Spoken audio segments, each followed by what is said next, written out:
Tonight on Bridge City News, people of different ages, creeds, and colors gathered Saturday afternoon with one shared belief, a desire to grow towards something better.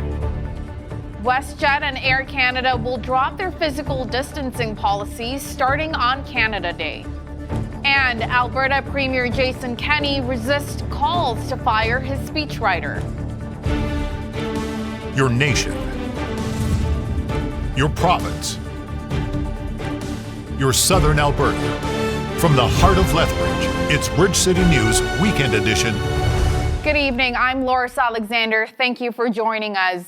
As part of Multiculturalism Day, there was a peace rally march from the Multicultural Centre to Galt Gardens this afternoon. Evan Wardley, a black hockey player who played for the University of Lethbridge Pronghorns for the past 4 years, says today's march was to ultimately stomp out racism. Unfortunately, racism and racial bias have been an ugly part of our nation's history, which we cannot and should not ignore. I'm proud to be a part of a team of MLAs who supports the government's ongoing work to make Alberta a more welcoming, fair, and just place to live, regardless of race, culture, faith, or background. It is disingenuous and wrong to say that our struggles are over. They're happening today, they're happening this week. We saw them in the headlines. We've seen them for the last couple of months. We've seen them for the last generation. It is our job to commit to action every day to fix it. We have to go past the stage where people say, I stand with you. Where slogans and catchy phrases and all that, black lives. No, we need to go beyond that. We need to begin to make conscious effort to tackle racism in our community. We need to stand up and speak about it like we are doing today. We need people to begin to understand that some of the things we do, we may have done it for all our life, but it is no longer right to do.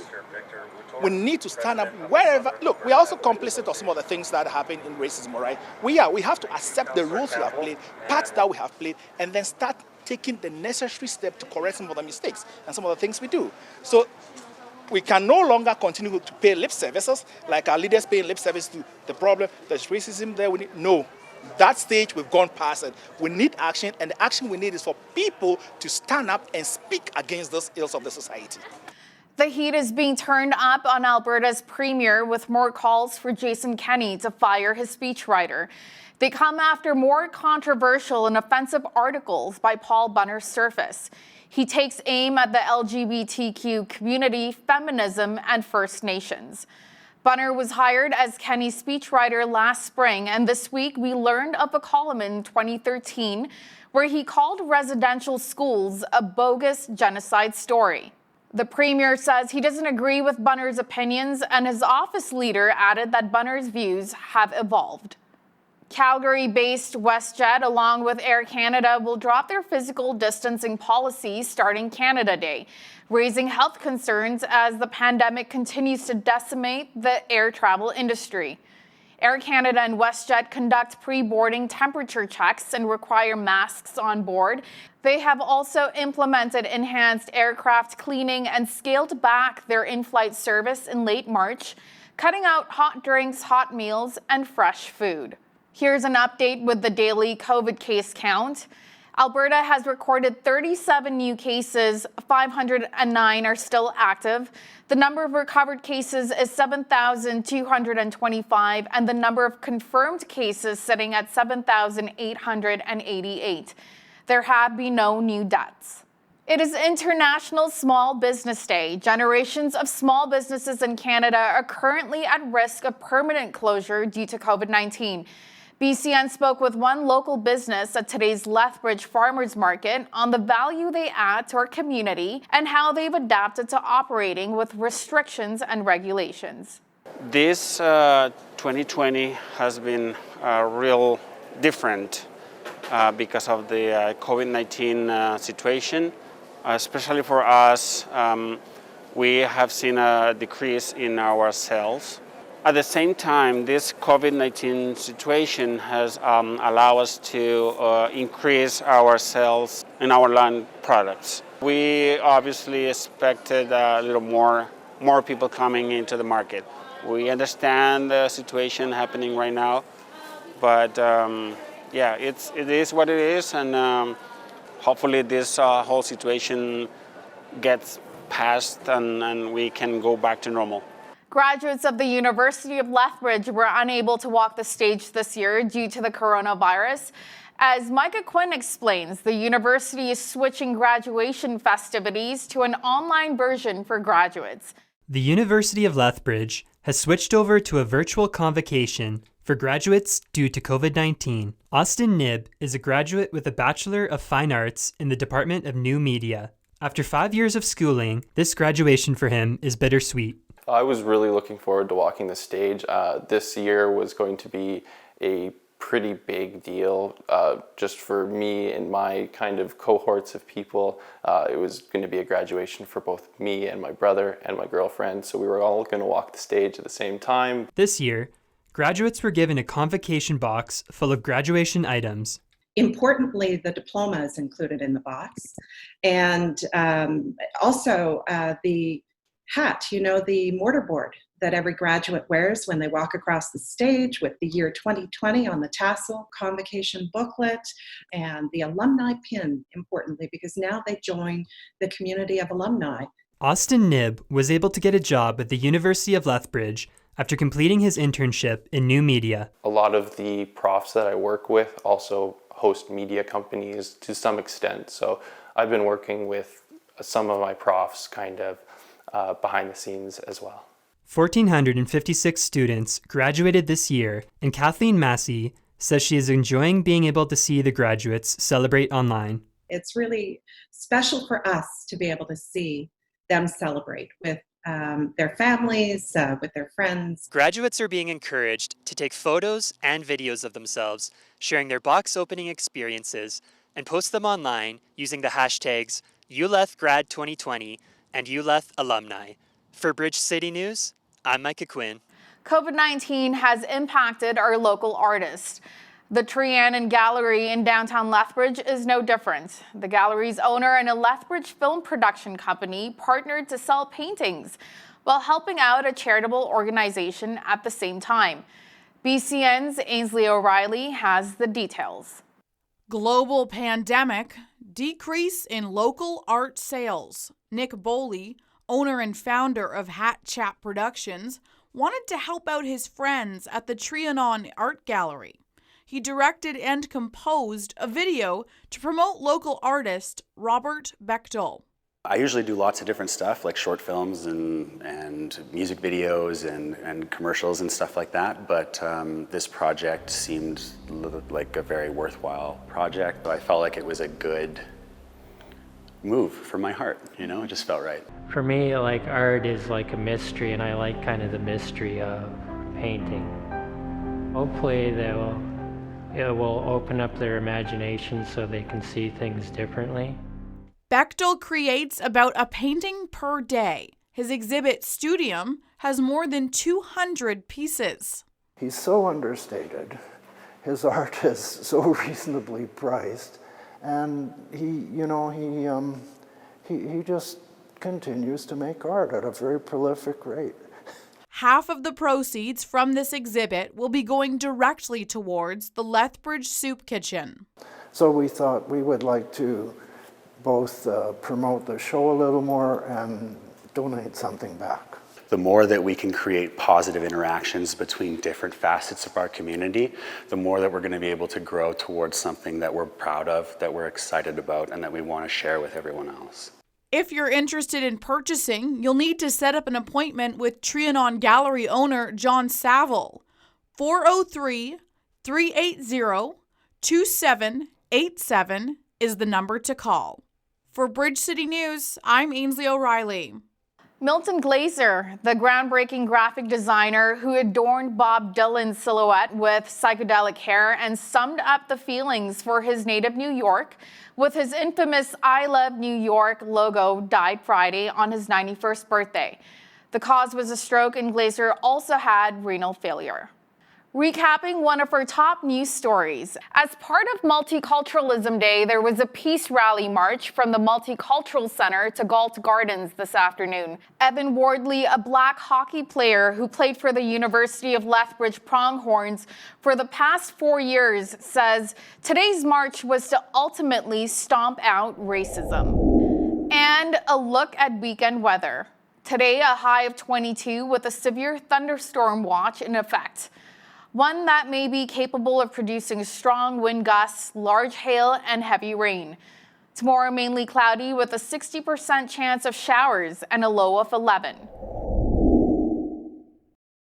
With economic recovery from the COVID-19 pandemic as a major focus, City Council had voted to provide $1 million in cash and in-kind support for a bid to bring the Tim Hortons BRIER to Lethbridge in 2022.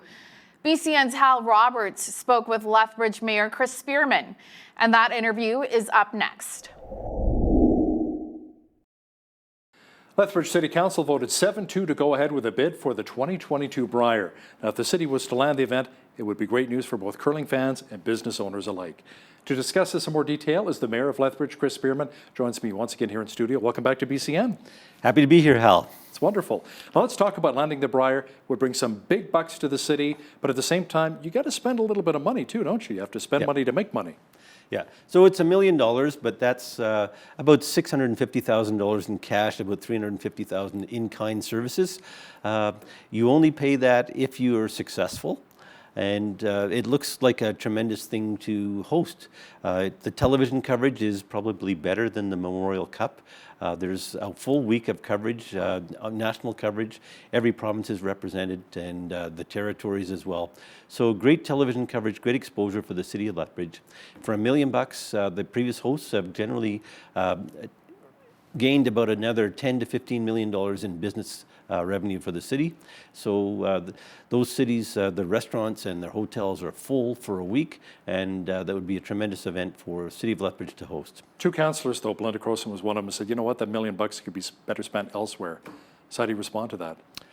We always make those kind of decisions, and they're not always unanimous. What are the city's priorities? In this case, the idea was, how can we stimulate the economy after the COVID recovery? Mm-hmm. Okay. Now, what are some of the criteria for actually landing the BRIER? And who are some of our biggest competition then, 2022? Well, Curling Canada would evaluate the various bids, but certainly what's the... Look at the facilities here, right? Yeah, facilities are good. What's the past reputation of the city in terms of curling? So we've hosted the Scotties twice. We've hosted the World Men's. We've hosted the World Mixed qualifications. We have a great reputation for supporting curling events and a great venue to host them. Now, Council also voted to cancel the $1.75 million 6 Mile Coulee Pathway project recently. And why was that? Generally, we were hearing from the community that the people who are currently using that pathway didn't want the improvements that were proposed. So specifically the shale pathways. So the limestone, I guess? Yeah, the limestone. Right. We thought there needed to be more consultation, so we put the project on the shelf while that consultation takes place. So there seems to be some miscommunication. Our administration said there was consultation, but certainly we had an avalanche of complaints. At the same time, we have to balance the nature and the purpose of the river valley and make sure that we're not harming the river valley. And we have to address safety issues. If it's a city pathway, what's the state of the bridges? What's the state of all the infrastructure along there? So can people use it safely? We certainly don't want to be in a situation where people get hurt using the pathway. The province announced the launching of phase 2 of the economy, relaunching the economy here. A lot of business owners I've spoken with said we should have relaunched like a month ago already. They're finding it very difficult. But then some other business owners are saying, well, hold off. We're going to actually wait another few more weeks before we reopen, because they're a little concerned about a second wave. What are you hearing right now? Well, nobody wants a second wave. The worst thing that could happen to us in the city of Lethbridge is that we go backwards. So there's a lot of concern with past viruses about a second wave, and of course there is no cure, there's no inoculation, and the virus has not gone away. We still have live cases, a small number of them, each week in the city of Lethbridge. But what we want to do is make sure the community is safe, that we follow the guidelines from the medical officer of health, that we ensure that we keep each other safe and prevent a flare-up or a recurrence. We're very concerned about what might be happening in the fall, and we want to make sure that businesses open and stay open. We want to make sure community facilities open and stay open, and we need to put processes and procedures in place to make sure everyone stays safe. What do you want to say to that business owner that didn't survive the COVID-19 pandemic and had to shut their doors here in Lethbridge? What do you want to say to them specifically? That's a tough one. And, we are trying to do the best we can to support businesses and make sure everybody survives. We hope that people will continue to invest and maintain their businesses, and we'll be looking at ways. So we have a committee looking at ways to support businesses going forward. Municipalities obviously are hurting right now across the province. Council recently passed a motion supported by the Alberta Urban Municipalities Association to approve a 1% provincial sales tax to support local capital projects. Many Albertans I've spoken with, though, Chris, are dead set against a PST. They say, where's the Alberta advantage? There's no provincial sales tax. This is Alberta. Yep. So the provincial government is looking at phasing out the Municipal Sustainability Initiative, which is funding that goes to municipalities to fund capital projects. Mm-hmm. So there's no commitment beyond 2021. So what's an alternative to that? So the motion that was proposed and passed at City Council is that instead there could be a 1% sales tax. Now that motion is only passed at Lethbridge City Council for us to take that resolution forward and discuss it at the Alberta Urban Municipalities Association annual convention. It would have to be passed by all member municipalities.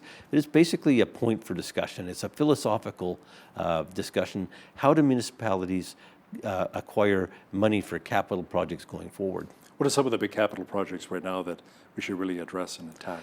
Well, what we're looking at is catalytic economic projects. So things like the Lethbridge Exhibition Project, the airport project, funding. Another bridge to the west side? Broadband. The ROI on a bridge to the west side is zero, but and the cost only $250. Well, not for you and I. We live on the west side. Come on. Yep. Okay.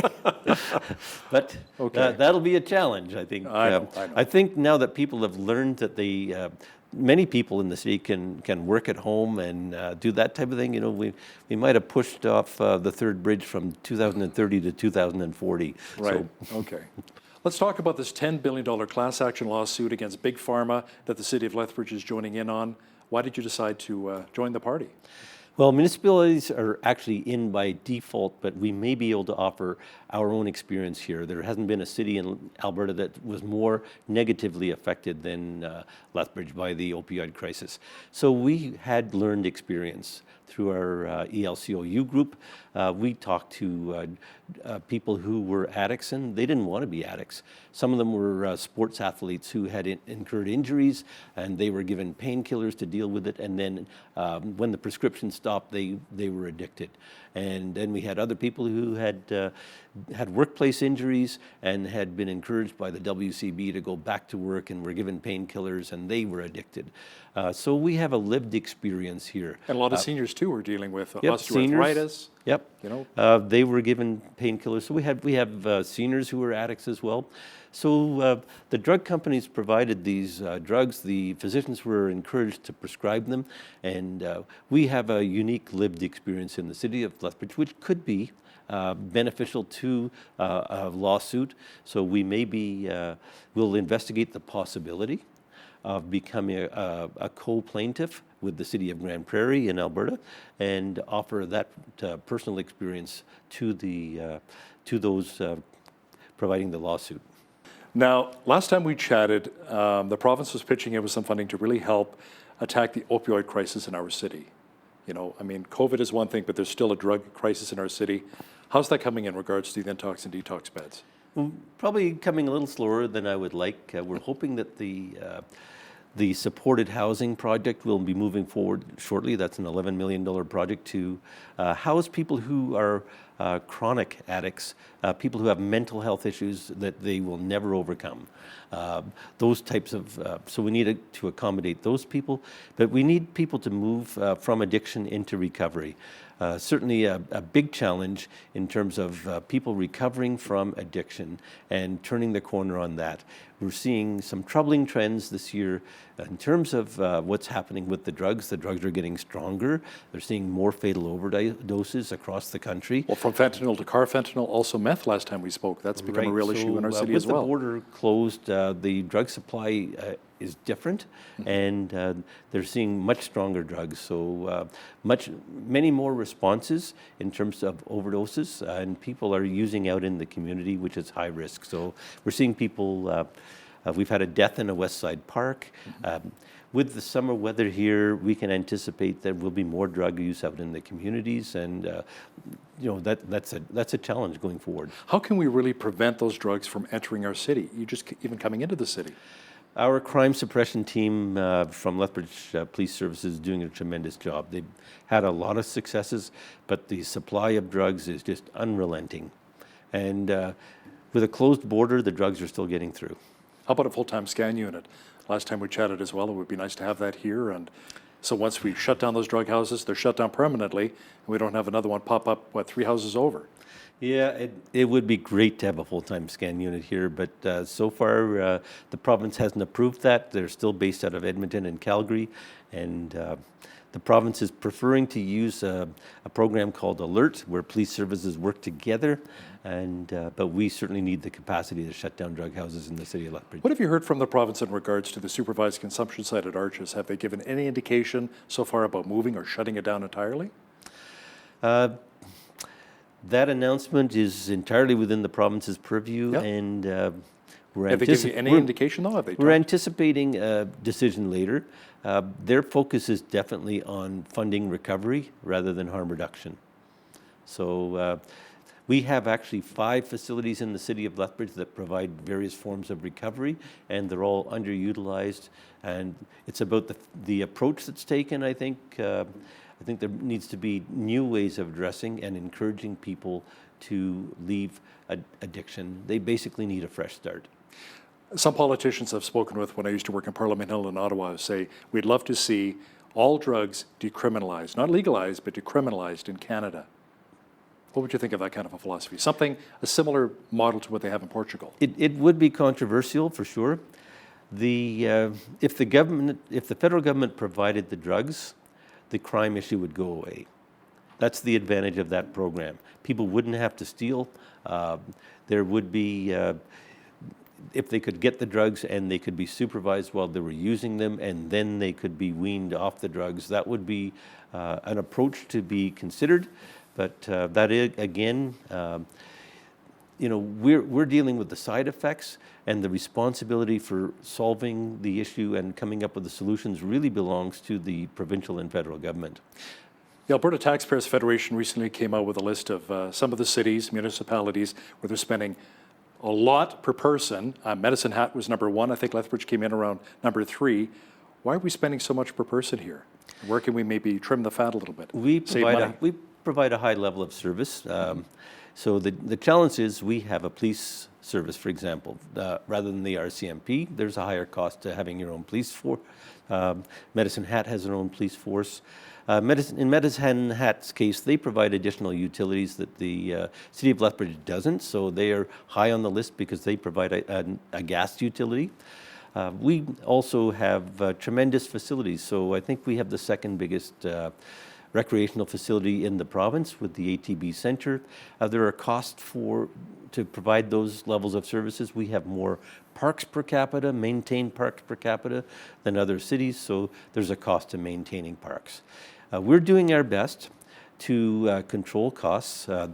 2020 will be the first year in 20 years when there's been a zero tax increase in the city of Lethbridge. And We have implemented the KPMG reviews, the operational reviews, to see where we can find efficiencies in all the departments across the city.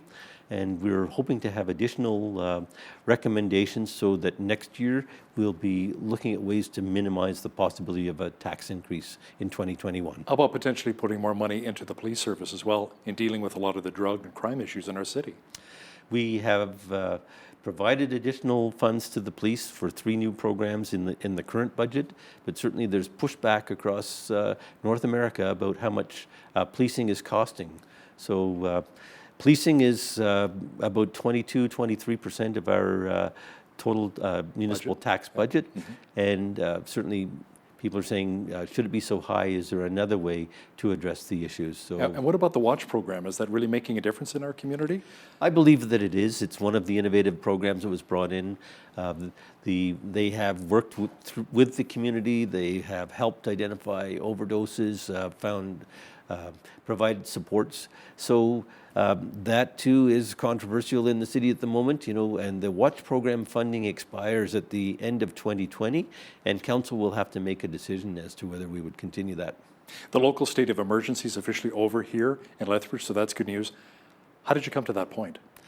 We got to the point now that we have flattened the curve in Lethbridge, and that's happened across the province. The province has removed their state of emergency, and so we've done that in Lethbridge. And what that allowed us to do was acquire facilities. Those decisions were made by the Director of Emergency Services and the Emergency Response Committee. So in order to access facilities, provided an additional homeless shelter and make sure that people could be safely social distanced, we needed to acquire facilities. And so those decisions had to be made quickly. There was no political involvement in those decisions, but that's what state of local emergency does. And I noticed too that the homeless shelter is leaving the Fritz Sick Gymnasium and going back to 2nd Avenue North, which is good too. Let's talk about how the city decides when to reopen some of the spray parks and some of the other areas as well, like the ATB Center and even the Core Van Ray YMCA swimming pool. I mean, that's, I guess, going to take a while to fill that pool. Yep. But, we're looking like mid-July, maybe at the earliest. It's still a ways off. Yeah, I think I've heard dates like July the 11th. Right. And, so what we want to do is get those facilities open as quickly as possible, but we have to have the procedures in place. And many in the community are frustrated. We opened up the parks and people said, well, why aren't the washrooms open? Well, we don't have the staff to go and clean the washrooms after every use. We need to make sure we have put procedures in place and let people know that they have to be responsible. They have to make sure that they are safe, their kids are safe, that people understand the rules. So when it comes to opening up a spray park, there will be rules and regulations. It just won't be business as usual. So social distancing still very important? People will have to social distance. People will have to supervise their children because 4-year-olds don't social distance very well. And, that's just things we need to make sure that the responsibilities are outlined very carefully in order to make sure that we don't have risks of further pandemic and spreading of the virus. Yeah, that's great to hear. It's funny when you talk about the kids social distancing. I remember Timbits hockey. They look like all together on the ice going around. And when they play soccer as well, they're not spread out. They're all in a nice little group together. And that's the way it was meant to be. Mayor Chris Spearman, thanks so much for joining me in studio again today. Always great to be here, Hal.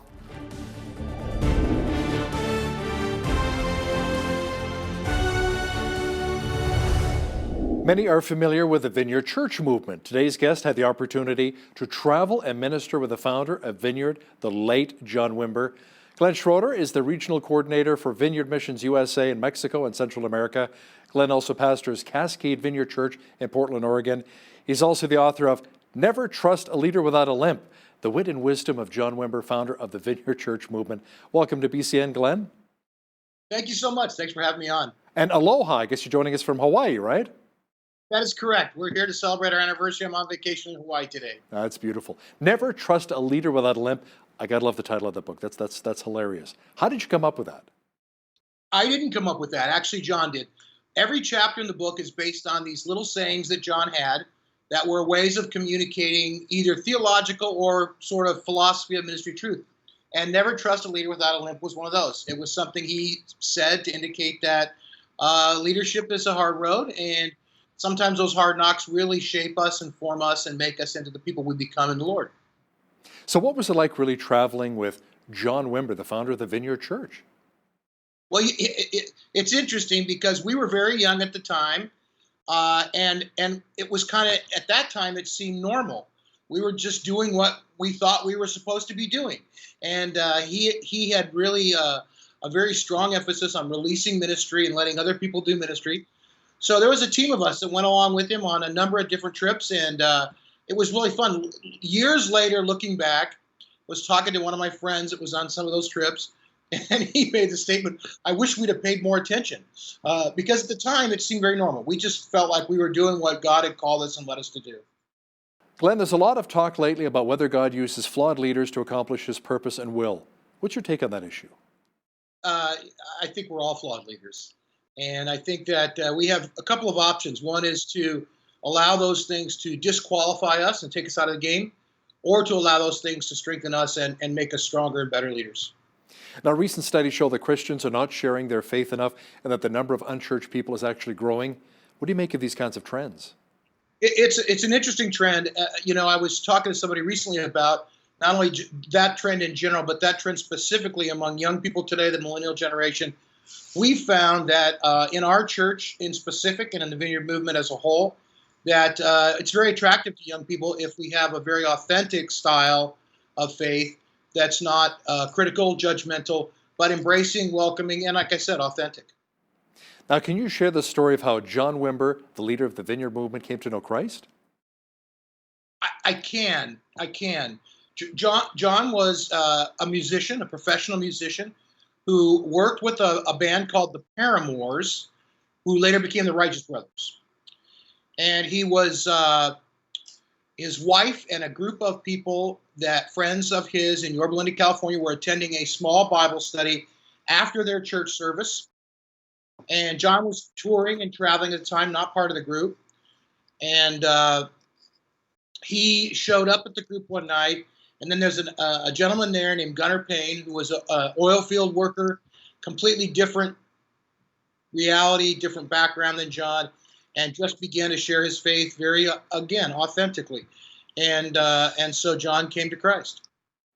Now, John Wimber's book, Power Evangelism, changed the way American evangelicals pray, gather, and really reach out. Why do you think it was so influential? I think it was influential because it incorporated everybody into the game. An evangelist was no longer a person on a stage. It was no longer a big name, God's man of the hour person. It was every believer in every pew in every church in America. You know, Glenn, I'm told that every Vineyard church has an ashtray out front of the building. Are there still that many smokers in the world? What's going on there? I've heard that, but I've not seen that. I think some may. We do not. I don't know how many smokers there are. I think, if anything, it would be an indication that you're welcome here regardless. Now, you chatted a bit earlier about John's musical influences. You know, he's a musician. To what extent did Wimber's background in the music industry influence the way Christian worship music has changed? I think it was significant because today worship music is, contemporary, what we know as contemporary worship is very popular. In the 70s, the late 70s, early 80s, when Vineyard was just beginning, there wasn't much like it out there. And it was really revolutionary to do worship in the style of contemporary music that Vineyard was doing at that time.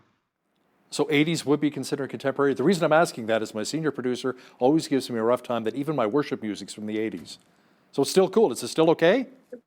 It was contemporary then. If we play 80s today, we're outdated. Now, you write about some of the so-called Wimberisms. What are they exactly? Wimberisms, again, were these little statements that John would use to describe either theological truth or philosophy of ministry. Things like the meats in the street. And that came from a conversation he had. A woman came up to him following a service and said, "Hey, when are we going to get into the meat of the word?" And John said, "Well, the meat's in the street," meaning that the meat of the word is when you do the word. And so there are any number of sayings, and I've taken the time to write as many as I could remember down in my book and write a little bit about each one. Glenn, tell me more about the term "everyone gets to play." Oh, absolutely. That's one of my favorites. Everyone gets to play was, again, a philosophical statement that the ministry of the kingdom of God is not restricted to professionals. It's not restricted to pastors or elders. It's really a statement that says that every single believer has a valid contribution to make to the kingdom of God, and everyone can be involved in ministry. Why do you say the pastoral ministry is not very easy, especially today?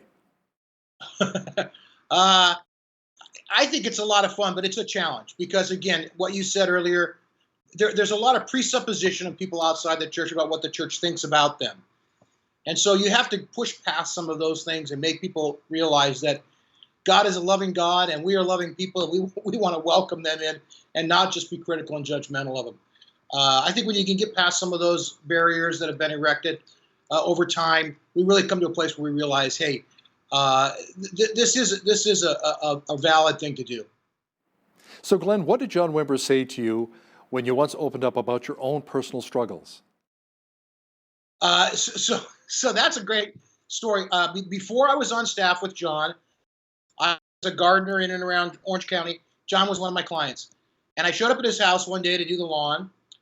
He came out to talk to me, and I was going through a tough time. I was probably about 21 or 22 years old at the time. And, he said, how you doing? And I kind of cried the blues a little, said, hey, John, I'm having kind of a hard day, a hard week, whatever. And he said, well, you're doing the right thing. And I said, I am? He said, yeah, you're doing the right thing. He goes, when you feel like that, what you want to do is stay in bed and pull the covers over your head and just hide all day. But what you need to do is get up, get out, put your shoes and socks on, go to work, and pray. Pray until that lifts off of you. And I tell you, it changed everything for me. And I did exactly what he said. I was mowing the lawn and praying at the same time. By the end of the day, I think things had changed significantly for me. That's great. Now, you're right about the rabbinic model of discipleship. What does that mean? That means that it's really a show and tell kind of model. John really believed that discipleship was transferred through life. And so it's sort of like he would invite somebody to come along with him and watch him do ministry. And then he would invite them into the process, and they would minister with him. And then he would say, okay, now you do it. And then he would watch. And so it was really just a transference of authority, a transference of ministry through a sort of a show and tell or rabbinic model. And really, John trained, I don't know, hundreds of people to do ministry in that way. You say, Glenn, being in a grace-filled community was the way in and the way on. How so? Yeah. So again, I think sometimes there's this idea that, especially today, okay, we talked about the current situation in the Church of America today. I have to get my life together. I have to get things straight, and then I can go to church. Then I can come to God. John's idea was, no, just come as you are. Come on in, and let's work on those things together. And so that was sort of the way in is the way on. And we were accepted and received with grace, and then we continued on in that same path. And then I think ultimately used that to welcome others in along the way. Hey, Glenn, a lot of times your pastors say, just come as you are. Flip-flops, jeans, ripped jeans, whatever, doesn't really matter. But then there are other people, more traditionalists that say, no, you should really put on your Sunday best and show respect to God when you go to church. What are your thoughts? I understand that completely. So come as you are was a statement that John used that many people think describes just come as you are in terms of your dress. But it really was a deeper statement of come as you are in regards to the condition of your heart. Where are you at in life? And come to the Lord that way and let him work together on where that goes from here. As far as clothing, Vineyard churches today tend to be very casual. And it's not necessary for us to put on our best. I think in our mind, in our heart, it's really putting your best in your heart. What's in here, putting that forward more than what's on the outside. Okay, let's talk more, Glenn, about the core DNA that is part of the Vineyard movement. Well, that's a big question. I think there are a number of issues. Really, my book is about the DNA of the Vineyard. Every chapter is a little bit about who we are as a people and what defines us. I've tell our congregation and those I get a chance to talk to, we're not the best church in town, we're not the only church in town, but this is who we are. And so I think part of our DNA is that authenticity, that ability to come where we are today and to move forward together with the Lord. And it's a humility that allows us to enter into a place of worship that, in my mind, is very, very genuine and very real. Why do you think so many young people today find a home in Vineyard churches? Well, for one thing, everything I just said, plus the fact that we make an opportunity for them to make a valid and vital contribution. You don't have to get older to be involved in a Vineyard Church. I've told people my church today, my associate pastor is 27 years old. There's only one person on my worship team over the age of 30, and one of our worship leaders is 18. And so we make a place for them, and they know that their contribution counts. And that was really something that came from John. I was 19 when I started attending the Vineyard, and my wife was a little bit younger than me. And we really found that we were active and involved and engaged from the very beginning, regardless of how old we were. Glenn, how can we make church more relevant in today's society? That's a great question.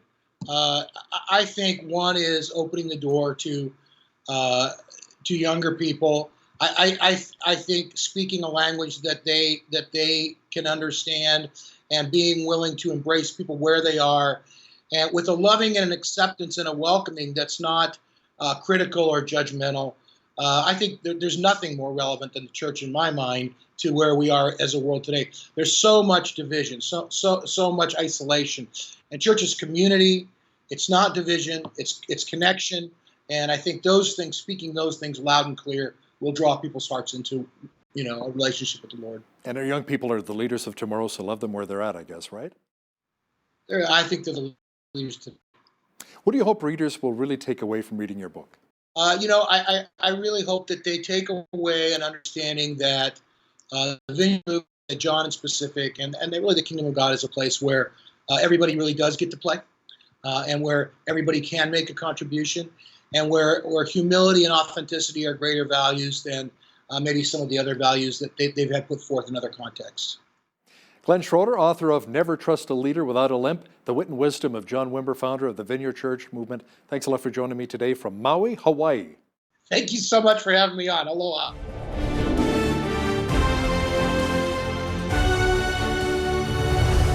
The world has changed with the onset of the coronavirus pandemic. The response to this has really varied from country to country, but it seems the most common response is a high degree of anxiety and worry. Joining me now to talk about it in studio is Graham Bretherick, a registered psychologist, president of Run Free Ministries in Lethbridge, also author of The Fear Shift, Dominated by Fear No More, available at runfreecounseling.com. Graham, welcome back to BCN. Thank you for inviting me, Hal. Good to be here. You bet. Now let's talk about COVID-19. A lot of people are impacted by this around the world. Here in Lethbridge, we have some cases here as well. When was the last time you saw the level of anxiety and fear so high? Well, I don't think I've ever seen it so high as this. I'm just a little over 70, and I don't know that I've ever seen it in all of the things we've been through. I wasn't around when World War I and World War II were, obviously, right. But I have not seen it this high in a long time, maybe ever. That's incredible. Yeah. Now, what is the difference between fear and simply really being concerned about something? Well, no, let me step back. Fear actually has two sides to it. There's positive side of fear, and it's basically a good thing. Without fear, you'd get killed walking across the highway. Without fear, you could get, all kinds of problems. So we need fear to warn us. So fear basically works as a warning signal. However, the fear of fear, which is what I see going on now, I call negative fear, that fear is quite different because we get overwhelmed by the fear. Okay, how about anxiety? Well, anxiety is just repressed fear. So if you keep pushing the fear, I don't want to think about it, I don't want to think about it, I don't want to think about it, you push it down, that's what anxiety is. Some people say maybe the media is paying a little too much attention to COVID-19. But at the same time, the world is taking notice. Right. Thousands of people dying in Italy, not just in China. Right. It's rampant around the world right now, yes. So we want to be concerned. But is there a point in time when we're going beyond staying informed and maybe pushing negativity? Yeah, let me just say this. The positive fear is really faith. All right, that if you look at what it is, the fear of the Lord is the beginning of wisdom. So we need wisdom. That's really an expression of faith. But if you think about what negative fear is, it's really be controlled by the fear of fear. So it depends what you focus on. So I just say this, that faith really has to do with focus. What are you focused on? So if you focus on the television, you focus on all the bad reports and constantly get that, and that's all you're getting, you're going to be fearful and you're going to be overwhelmed by it and you're going to become quite anxious. With Bridge City News, we also like to include some good stories. You know, when it comes to COVID-19, like there are different volunteer groups in Canada and the United States. They're helping even Holocaust survivors Right. who are shut in their homes and making meals and bringing them meals. So Right. it's nice to see the good things that humanity is doing at the same time, Right. right? And that's pretty important, isn't it? Yes. Well, you think back to some of the Jewish people who held people in their homes at the danger of their lives. And so why did they do it? Because they believed it was the right thing to do. They had a faith and believed in it was the right thing to do. But they took their lives in their hands in one sense, because if they got caught, they were dead. So I mean, I love the fear that turns into a positive thing, and we do good things because we're not afraid of being overwhelmed by what's happening around us. Some people like to get their news sources as well from social media. Yes. Whether it's Facebook, Twitter, Instagram, so forth. Can we spend maybe too much time on social media that may impact our own psyche? Well, I think we can, yeah. And again, it's focus. What are you focused on? So if all you read is all the negative stuff, then that starts to overwhelm you. Your emotional system can't actually handle that. You need to put a focus on some good things, some positive things. Some structure. Yes. You know, it's funny because a lot of times we give our kids a certain amount of hours that they could spend maybe on their computers or on Right. social media. Maybe we should do the same for ourselves, discipline ourselves, right? Well, I watch the news because I want to be alert. I want to keep. You're watching Bridge City News to see what's going on. I am watching the news. I watch Bridge City News. That's yeah. right. That's awesome. So, but I'm also reading my Bible, and I'm also declaring Psalm 91 over my family and over my every day when my wife and I share communion together and we pray together, we read Psalm 91 over us and make that as a declaration. So I'm not living in the fear that I'm going to get COVID-19. I think it's natural to get scared. A lot of us get scared Yeah. for whatever happens, right? Fear's natural. So fear will come, but how can we really shift that fear into faith? That trusting God will provide and protect and watch over us? Just what I've said is that if you don't worship the God who's over all of this, see, worship is a real help that way. And so is reading our Bibles, so is meditating, so is talking with other Christians who have enough faith. So I've been encouraging people in their faith. All right, so that's what I keep doing because what are we focused on again? I come back to it. What are we focused on? A lot of people are concerned as well with COVID-19, the coronavirus, the novel coronavirus, Sure. that it's going to impact a lot of those who already have compromised immune systems, Right. such as our parents and our grandparents. How do we put some of those fears at ease? Because we're really worried about the elderly. Right. Well, and I think that's the positive side of fear. Be alert. Be smart. You know, be aware that if you're in your 80s, you're going to be more vulnerable than if you're in your 40s or 30s, et cetera. But that focus is a good focus because then we're being smart. Like I think it's good to be careful with how much we're connecting with people. That's smart. But I'm not going to be afraid to go out in public because that would then control me. My fear then controls me. And I don't want that to happen. I want my faith to control me. Graham, what do you say to people who've lost their jobs because of COVID-19? My daughter's one of them. She was working as a line cook in Ontario. Her restaurant shut down. A lot of people are fearful they're going to lose their jobs. And how are they going to pay their bills? Their rent, their food, or mortgage payments? Well, again, let me take you back to if God is my provider, and therefore He's going to make provision in these difficult times. I understand the fear. I understand we have to be alert to, and understand that when we lose our job, we have to start thinking about what we're going to do. But at the same time, I've been through times when we haven't had much money. And so what did I do? Did I get fearful? Sometimes yes. Or did I go back and say, wait a minute now, who's my provider? Am I my own provider or is God my provider? And that's what carried me through. And I shifted my faith again and said, Father, you are my provider. I'm trusting you through this. You know, sometimes people sit down, and I'm guilty of this myself sometimes. You get on your knees and you pray to your Heavenly Father. He'll provide and protect, and you'll leave it at the foot of the cross. Right. Then you get right back up and you take those worries right back from God, right? Yes, I know. So how do you get into practice of just leaving those problems at the cross? Well, I mean, because I think we need constant reminders. We're slow learners, all right? So just constant reminders. Every day, that's what I say, my wife and I are choosing to have communion every day as the focus on the cross. That's what we're doing. And we're just simply saying, you're our protector, you're our provider, you're our peace, and we're going to operate in that. And we need that reminder because it's easy to shift back, whoops, everything else is very frightful out here.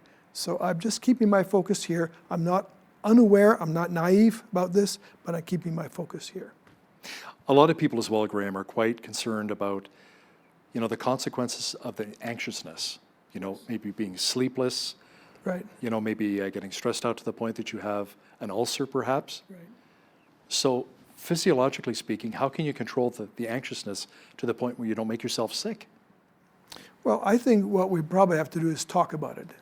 Like, anxiety usually happens because we push it down and we keep it quiet and we don't talk to anybody. It is much better to talk about it, but we're ashamed of our anxiety. We are ashamed of our fear focus. And so we just keep it quiet, and then what happens is it's turmoil inside of us. It's much better to sit down with someone and say, look, I'm afraid. All right, let's talk about it. Let's work it through. Let's pray it through. Let me help you change the focus, which is what we're doing in counseling. We're helping people shift the focus. How about shift the focus onto something else, like working on a vehicle, doing some gardening perhaps? Springtime now? It's a bit premature for gardening. Well, but when we come to it, right? that's true. I think like that's hobbies, good. right? Yes. I think that's a good thing to do, as long as that's not an escapism. Like I say, here's what I sense. People are way more full of fear than they realize. And so they push it down, and then something like this comes along, and all of a sudden, whoop, all this stuff comes to the surface. So what I want to do then is learn how to walk this out and work this through so that I actually gain mental health or emotional health through this process. Do you think as well maybe COVID-19 is a good test of our own faith? It is. And our relationship with God? I'm saying these days, how real is your faith? Does it work for you, or is it religious? In other words, it works on a Sunday morning. I go and I do my Sunday morning thing and I come back, and then the next day on Monday, I'm back to living in worry and fear. By the way, if you're worrying, you're not trusting. If you're anxious, you're not trusting. Those are good signals. If I'm anxious, if I'm worrying, I'm not trusting. I'm not trusting God. So then I can confess that. That's one of the things I'm saying to people. Then just confess it. I'm worried, which means I'm not trusting. I repent. That is, I change my thinking from worrying, I'm going to solve my own problems, to being able to say, I trust you, Father. You are my provider. You're my protector. You're my peace. How important is it then to really meditate on His Word? Very important. I do it every day. Because I can't. Does that give you that peace that you need then, right? It does. It does for me. And I realize that sometimes when I'm dealing with counseling and people are quite anxious, I have to keep myself focused back for their sake and my sake on what I really believe. What do I really believe? So I'm reading the Bible with that in mind. Psalm 91, again, I just read that before. That's a really good one. But the other day I was reading in Nehemiah chapter 1 and 2 in my Bible reading, and Nehemiah has to go before the king. If he says the wrong things, off with his head. So he approaches this with prayer, and then he puts action to his prayer, and then tells the king what's going on. Basically, the king says, why are you so down? Why is your face sad? Now, you're not allowed to be in the king's presence and have a sad face, apparently, in those days. But he did it, took a risk, and then God gave an option to be able to tell the king what was going on. His heart was heavy for Jerusalem, etc. But that he faced his fears. As human beings, do you think we have a tendency to put more faith in our consequences rather than in trusting in God? Oh, yes. In that relationship? Oh, yeah. It's the natural thing is to get focused on the world that I live in and the environment I live in. That's and woe is me sometimes, a pity party, right? Yeah, and pity really is a form of pride. That self-pity is a form of pride. So if I'm focused on myself, I'm not walking in humility. And humility basically is saying, I trust you, Father. I trust you to take care of me during these times. These are actually not bad times. From my point of view, they're actually, I'm not being naive when I say that. There's lots going on. But it's great opportunity in the kingdom of God to advance the kingdom of God and say to people, where's your faith? Let me help you with it. Let me come alongside you. How important is it then, Graham, to really focus on things we should be thankful for? I like that. I think that's really good, because otherwise you get into a negativity. So look, I've got this to be thankful, this, and you put it helps change the focus, helps change where you count your blessings, right? Name them one by one. That's right, the old hymn says, yeah. So it's good, we should be doing that. And we should be encouraging one another along the line, because I know people, I talked to someone the other day who was really quite fearful. And I just said, let me just put a little different shift. And I did, in about 15 minutes, that person has shifted from a fear focus to a faith focus. How can we really help our children deal with anxiety? Talk about it. Worst thing you can do is just be anxious. They pick it up. They sense that. So I just say, talk to your children. Open it up. Are you worried about something? Are you concerned about this? It depends on the age of the child. But I say, what are you worried about? Let's talk about it. That's one of the ways we shift from letting it control us because we push it down. Because often, again, we feel ashamed, which is hiding. We feel ashamed of our fear. I shouldn't be afraid. I shouldn't be afraid. But fear is a natural emotion. But I just not get caught in it. I don't want to get trapped by it. I know a lot of times as well as a man, I can be fearful of a situation that I have no control over. Right. You know, because a lot of men, it's like we want to be able to control certain things and help our families the best we can. We want to problem solve, get it right in there. But sometimes you can't. And that's what's really difficult. And that can create more anxiousness. Right. Right? Well, we like to stay in control. All of us do. I'm no different than anyone else. I like to stay in control. But I have to realize that basically I worship a God who's controlling everything. The coronavirus has not caught God off guard. He's not shocked by it.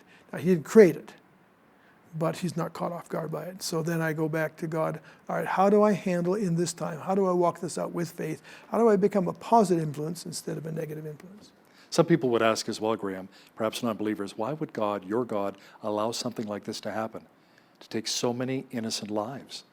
COVID-19. Well, yeah, it's not like he allows it to happen. It's the result of a sinful world we live in and all the fear and all the anxiety and all the greed and all the stuff that's going on around us. I mean, that's a result of a fallen world. But God always says, I can turn all things from evil into good.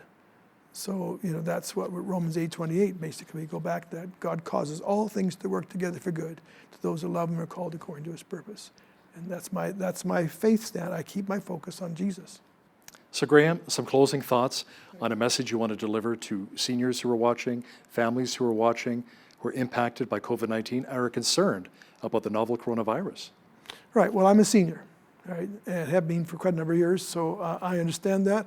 But I would say to seniors, if you become worried and anxious, use that as the first signal, I'm not trusting. I'm not really trusting God.